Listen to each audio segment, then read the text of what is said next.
అందరికీ నమస్కారం. ముందుగా శ్రీమాత్రే నమః, శ్రీ గురుభ్యో నమః. గంగాధర్ వాస్తు జ్యోతిషాల యూట్యూబ్ ఛానల్కి స్వాగతం. మనం ఈరోజు వాస్తులో చర్చించుకోబోయే టాపిక్ ఏంటంటే వాయువ్య దోషాలు. అంటే వాయువ్య దోషాలు మనకి ఎలాంటి ఇబ్బందులను కలగజేస్తాయి అనేది మనం ఈ వీడియోలో తెలుసుకుందామండి. చూద్దాం. మనం ఇక్కడ కానీ చూసుకుంటే ఇది మన గృహం అనుకోండి. అయితే దీనికి దిక్కులు తీసుకుంటే తూర్పు, పడమర, దక్షిణం, ఉత్తరం.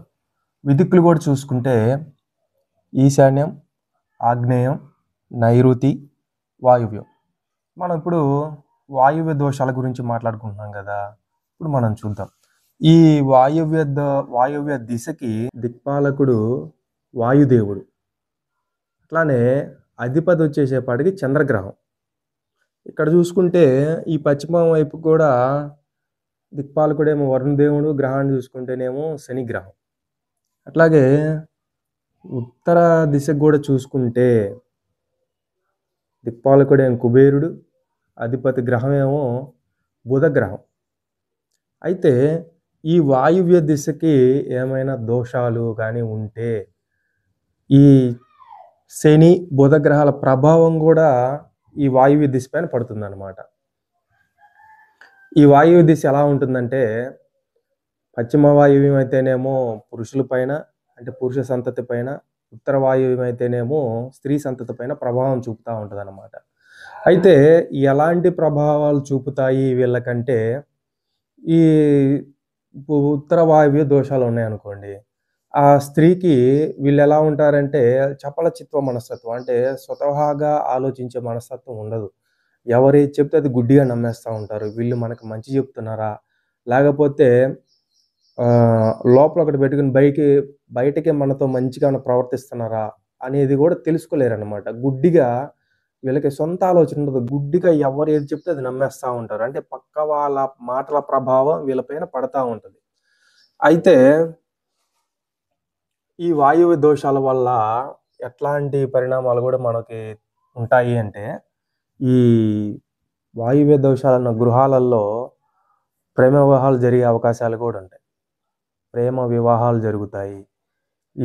అట్లానే పశ్చిమ వాయువ్యం, ఉత్తర వాయువ్యం రెండు దిశలకు కూడా దోషాల పరంగా దోషంతో కూడుకున్న గృహం అయితే వీళ్ళకి చిన్న చిన్న గొడవలు కూడా పెద్ద గొడవలాగా అవుతుంటాయి. అంటే సిల్లీ గొడవలు కూడా చిన్న చిన్న గొడవలు. అంటే మనం ఒక పాత సామెతలా చెప్పాలంటే చిలికి చిలికి గాలివాన తుఫాన్ అయినట్టు చిన్న చిన్న గొడవలు, ఎలాంటి రీజన్ లేని చిన్న గొడవలు కూడా వీళ్ళకి ఒక గాలి తుఫాన్ లాగా మారతాయి అన్నమాట. అంటే పెద్ద గొడవలు అవుతుంటాయి. దానివల్ల ఏంటంటే ఈ వాయువు దోషం వల్ల ఈ వాయువు దిశకి అధిపతి చంద్రగ్రహం కాబట్టి వీళ్ళు మనసు ప్రశాంతత అనేది ఆ ఇంట్లో ఉన్న వాళ్ళు కోల్పోతారు. మనసు ప్రశాంతత ఉండదు. ఈ ఇంట్లో ఆడపిల్లలు కూడా, ఎంత ఆడపిల్లలు ఉన్నారనుకోండి, ఎవరు ఏది చెప్పినా అది గుడ్డిగా నమ్మేస్తూ ఉంటారు. అంటే స్వతహాగా వీళ్ళు మన మంచి కోరి చెప్తున్నారా, లేకపోతే వీళ్ళు ఏ ఉద్దేశంతో మనకి ఈ మాటలు చెప్తున్నారని ఆలోచించే అంత మనస్తత్వం, స్టాండర్డ్ అంటే స్థిరమైన మనస్తత్వం వీళ్ళకి ఉండదు. చంచల మనస్తత్వం, చంచల స్థితి ఉంటుంది. ఎవరేది చెప్తే అది గుడ్డిగా నమ్మేస్తూ ఉంటారు. వాళ్ళు ఏంటంటే అట్లాంటి ప్రభావాల వల్ల ఈ ఇంట్లో ఆడపిల్లలకి ప్రేమ వివాహాలు జరిగే అవకాశం ఉంటుంది. ఫర్ ఎగ్జాంపుల్ ఎవరన్నా కొంచెం వేరే మాయ మాటలు అన్నీ చెప్పి ఆడపిల్లలకి కొంచెం మైండ్ ట్రాప్ చేసే ఇది కూడా ఉంటుంది. ఎందుకంటే ఈ దోషాల వల్ల వీళ్ళకి పైగా ఈ వాయువ్య దోషాలు ప్లస్ వాళ్ళ జాతక ప్రభావాలు కూడా ఏమైనా వాళ్ళ మీద ఉంటే ఇంకా వాళ్ళకి ఇట్లాంటి పరిస్థితులు జరిగే అవకాశం ఉంటుంది అన్నమాట. పక్కవారి మాటలకి అట్రాక్ట్ అవుతారు, లోన్ అవుతారు, చూడగానే ఆకర్షణకు లోన్ అవుతూ ఉంటారు. వాళ్ళు ఏదన్నా కొంచెం స్వీట్గా మంచిగా మాటలు చెప్తే వాళ్ళ మాటల అట్రాక్షన్కి వాళ్ళకి దగ్గర అవుతూ ఉంటారు అన్నమాట. ఇట్లాంటి ప్రభావాలన్నీ ఈ వాయువ్య దోషంలో ఉన్న వాళ్ళకే జరుగుతూ ఉంటాయి. పురుషులకి, అంటే పురుష సంతతి కూడా, అంటే పశ్చిమం దిశ వాళ్ళకు కూడా పురుషుల పైన, అంటే వీళ్ళు పిల్లల పాపం చదువుకొని మంచి వాళ్ళు అయినా కూడా ఏదో చిన్న చిన్న సిల్లి గొడవలు వచ్చేసి అవి చిలికి చిలికి గాలికి తుఫాన్ అయినట్టు, గాలి వానకి చిలికి తుఫాన్ అవుతుంది అంటారు చూసారా, ఆ టైప్లో వీళ్ళకి గొడవలు చిన్న చిన్న గొడవలతో స్టార్ట్ అయ్యి పెద్ద గొడవలు అయ్యి కొంచెం ఇబ్బంది పడతా ఉంటుంది. దానివల్ల ఏంటంటే ఈ గృహంలో ఉన్న వాళ్ళకి మనశ్శాంతి కోల్పోతారు. అందుకని చెప్పేసి మనం గృహం నిర్మించుకునేటప్పుడు చాలా జాగ్రత్తగా నిర్మించుకోవాలి. తెలిసిన వాళ్ళని ఎవరైనా పిలిపించుకొని నిర్మించుకోవాలి. ఎందుకంటే కొంతమంది సగం సగం తెలుసుకొని కాల్ చేస్తా ఉంటారు. సార్ మేము ఇది ఎక్కడ పెట్టాలి? ఇది ద్వారం ఎక్కడ పెట్టొచ్చు? ఎక్కడ పెట్టొచ్చా? ఒకటే చెప్తున్నాను గుర్తుపెట్టుకోండి. మీరు సగం సగం పనులన్నీ మీరు చేసుకొని లాస్ట్‌లో సార్ మేము ఇది ఎక్కడ పెట్టొచ్చు? ఇది ఇక్కడ పెట్టొచ్చు. ఏంటండి అది? ద్వారం అంటే గృహం అంటే ఒక ద్వారంతోనే ముడిపడుందా? ఇంక మిగతా ఎన్ని విషయాలున్నాయి మనం చూసుకోవాల్సినయి. అలాంటి విషయాలన్నీ గూడా ఫస్ట్‌లో అన్నీ వదిలేసి కొంతమంది ద్వారం కోసం కాల్ చేస్తా ఉంటారు. సార్ మా గృహంలో ద్వారం ఏ ప్లేస్‌లో పెట్టమంటారు అని. అది కరెక్ట్ కాదండి. మీరెక్కడో ఉంటారు. అక్కడ మరి మీ గృహం మీ సైటు ఏమన్నా ఎన్ని డిగ్రీలు టిల్ట్ అయ్యిందా? లేకపోతే క్రాసింగ్‌లు ఏమన్నా ఉన్నాయా? లేవా? ఇట్లాంటి విషయాలన్నీ చూసుకోకుండా క్రాసింగ్‌లు అంటే అదే మేము సైట్ విజిట్ చేస్తే క్రాసింగ్‌లు ఏమన్నా ఉన్నా తీసేసి ఏకాశితి పథం ఏసి పేరు బల్ల మీద ఆయం కట్టి గృహ యజమాని పేరు ఏ వర్గులోకొస్తుందో చూసుకొని అట్లాగే స్వస్థానాత్ పంచమ స్థానే వైరత్వంచ మహద్భవేత్ అన్నారు. అంటే స్వస్థానానికి 5వ స్థానం శత్రు స్థానం అవుతుంది. ఇట్లాంటి ఆయాలన్నీ చూసుకొని అతని పేరు బల్ల మీద ఆయం కడతాం. ఆయో వారాంశకో ద్రవ్యం రుణముక్షం తిథిరుతిః ఆయుశ్చ అన్నారు. ఆయము, వారము, అంశము, ధనము, రుణము, తిథి, నక్షత్రము, యోగము, ఆయుష్ ఇన్ని అంశాలు పరిశీలనలోకి తీసుకొని గృహ యజమాని పేరు మీద ఆయం కడతాం. ఇట్లా ఇన్ని అంశాలు ఇంకా చాలా చాలా ఉంటాయి. ఇట్లాంటియన్నీ వదిలేసి సార్ మేము ద్వారం ఎక్కడ పెట్టుకోవాలి? సార్ మాది పశ్చిమం మేము గేటెడ్ పెట్టుకోవాలి. ఇట్లా కాల్ చేస్తా ఉంటారు. అది కరెక్ట్ పద్ధతి కాదండి. ఆలోచించుకోండి. మీరు ఎందుకంటే ఆ గృహంలో నివసించేది మీరు. లక్షలు ఖర్చు పెట్టి చేసినా గూడా నివసించేది మీరు. ఏదో ఒక్క చిన్న పాయింట్ కోసం కాల్ చేసి అడగడం అనేది కరెక్ట్ పద్ధతి గాదు. దయచేసి ఇది అందరూ గమనించాలి. అట్లాగే ఈ వాయువ్య మూలకి ఇట్లా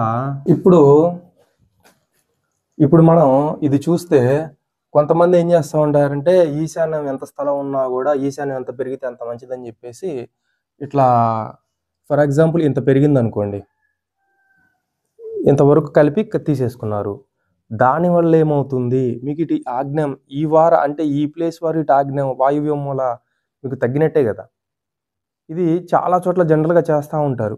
ఈశాన్యం ఎంత పెరిగితే అంత మంచిదని జెప్పేసి ఎంత కలిస్తే అంత కలుపుకొని ఇట్లా గోడ పెట్టేస్తా ఉంటారు. అది కరెక్ట్ పద్ధతి కాదు. ఎప్పుడైనా సరే గృహం 4 దిక్కులు సమానంగా ఉండాలి. అది గుర్తుపెట్టుకోవాలి. ఇట్లా మళ్ళీ వాయువ్యం ఈ మూలకి తగ్గుతుంది. ప్లస్ ఇంకోటేంటంటే ఇటు ఇప్పుడు ఇది చూస్తే ఇది తీసేద్దాం.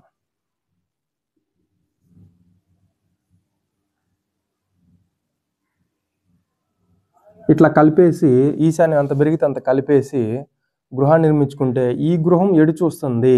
ఇటు దిక్కులకు చూస్తుందా? ఇటు ఈ దిక్కులకెళ్ళి చూస్తుందా? ఈ పాయింట్ కూడా మీరు గమనించాలి. ఎందుకంటే ఎంత కలిస్తే అంత మంచిదని చెప్పేసి ఎన్ని అడుగులుంటే అన్ని అడుగులు ఎవరు కలిపేసుకోమని చెప్పారు? మాష మాత్రాంతి ఈశాన్యం పుత్ర ధారాది లాభకృత్ అని చెప్పారు. అంటే మినపగింజంత పరిమాణంలో ఈశాన్యం పెరిగినా చాలని చెప్పారు గానీ అడుగులు అడుగులు గజాలు గజాలు ఎన్ని అడుగులు కలిస్తే అన్ని అడుగులు కలుపుకోమని ఎవరు చెప్పలేదండి. తగ్గకుండా ఉండాలి. మినపగింజంత పరిమాణంలో పెరిగినా చాలు. ఈశాన్యం అనేది తగ్గకూడదు. అంతేగాని ఎన్ని అడుగులు కలిస్తే అన్ని అడుగులు కలుపుకోమనే కాదు అక్కడ అర్థం. ఈ పాయింట్ గుర్తుపెట్టుకోవాలి. తర్వాత పోతే కొంతమంది కొన్ని ఇళ్ళకి ప్రహరీ ఉండదు. ఇట్లా హద్దులు ఖాయం చేసి కట్టేస్తా ఉంటారు. వీళ్ళకి కొన్ని గృహాలు ఇట్లా రోడ్డు సగంలోకి వచ్చి ఉంటాయి. ఇట్లా వచ్చేసి ఉంటాయి. కొంతమందికి ఈ రోడ్డు పోట్లు ఉంటాయి. అట్లా లేకపోతే ఈ నైరుతి నుంచి ఇట్లా ఏమైనా క్రాస్‌గా ఇట్లా స్థలం పెరిగినా, లేకపోతే ఇటు నుంచి ఏమైనా ఇట్లా స్థలాలు పెరిగినా, ఇట్లా పెరిగిన స్థలాలు ఏమైనా ఉంటే కట్ చేసేసుకోవాల్సిందే. ప్లస్ ఈ రోడ్లు ఇవన్నీ చూసుకోవాలి. కొంతమందికి ఇట్లా రోడ్లోకి కొంత ఇట్లా చూస్తూ ఉంటుంది రోడ్డు పోటీలాగా. అట్లా కూడా కాకుండా ఎప్పుడైనా సరే రోడ్డు పోటీలు అనేది మనం చూసుకొని తప్పించుకొని మన గృహాలు అనేది నిర్మించుకోవాలి.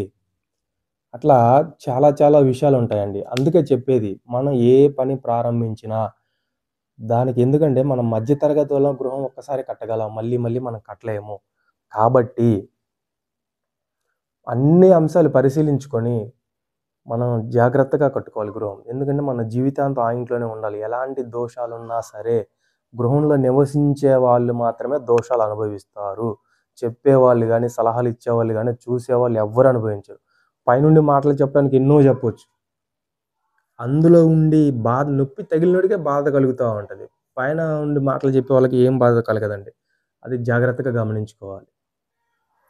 కాబట్టి ఎలాంటి దోషాలు లేకుండా జాగ్రత్తగా గృహం నిర్మించుకోవాలి. అందుకే నేను ప్రతి వీడియోలో చెప్తూ ఉంటాను, గృహానికి ఎప్పుడైనా సరే 4 దిక్కులు ప్రహరీ ఉంచడం అత్యుత్తమం, అంటే శ్రేష్టం. 4 దిక్కులు ప్రహరీ ఉండాల్సిందే. గృహానికి 4 దిక్కులు ప్రహరీ అనేది శ్రీరామరక్ష. గృహానికి ప్రహరీ అనేది శ్రీరామరక్ష. ఎలాంటి దోషాలు ఉన్నా, ఎలాంటి ఇది ఉన్నా, ఎలాంటి దృష్టి దోషాలు ఉన్నా, వీధి పోట్లు ఉన్నా ఆ ప్రహరీ దగ్గరికి వచ్చేటప్పటికి ఆగిపోతాయి, డైరెక్ట్ గృహానికి తగలవు. ఇది గమనించాలి ఎవరైనా సరే. అందుకని మనం నూతనంగా గృహం నిర్మించుకునేటప్పుడు మనం ఎవరినైనా తెలిసిన వ్యక్తిని పిలిపించుకొని ప్లాన్ తీసుకోవడం అత్యుత్తమం అండి. కనుక ఈ కార్తీక మాసంలో ఎవరైనా సరే నూతనంగా గృహం నిర్మించే వాళ్ళు, గృహారంభం చేసేవాళ్ళు కనుక ఈ కార్తీక మాసంలో స్టార్ట్ చేసుకోండి. కార్తీక మాసం అనేది చాలా మంచి మాసం అండి. కాబట్టి ఈ మాసం స్టార్ట్ చేసుకుంటే మనం మెల్లగా గృహాన్ని నిర్మించుకోవచ్చు. అందుకని కార్తీక మాసంలో ఇప్పుడు ప్రజెంట్ ఎవరైనా రెడీగా ఉన్న వాళ్ళు కార్తీక మాసంలో స్టార్ట్ చేసుకోండి.